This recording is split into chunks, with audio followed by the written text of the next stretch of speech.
స్వర్గవాస ఎవరు? హలో అమ్మా కోడలి పిల్ల, నేనమ్మా మీ మావయ్య గారిని స్వర్గం నుంచి మాట్లాడుతున్నాను. మావయ్య గారు ఏంటి స్వర్గం నుంచి మాట్లాడుతున్నారా? అక్కడ ఫోన్ ఫెసిలిటీ కూడా ఉందా?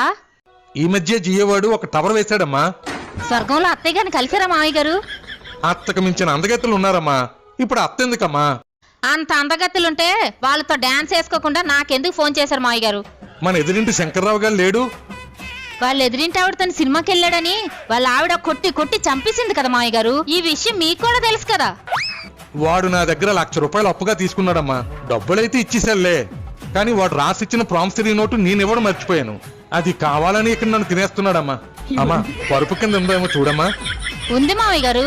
కొంపదీసి ఆ నోటు మీకు ఇవ్వడానికి నన్ను గాని మీ అబ్బాయిని గాని చచ్చిపోమంటారా ఏంటి? మన వెనకింటి దివాకరం కొనవూపురుతో కొట్టుమిట్టాడుతున్నాడమ్మా. తులసి నీళ్ళు కూడా పోసేస్తున్నారులే. నువ్వేదోలాగా ఆయన చేతులు పెట్టేసావు.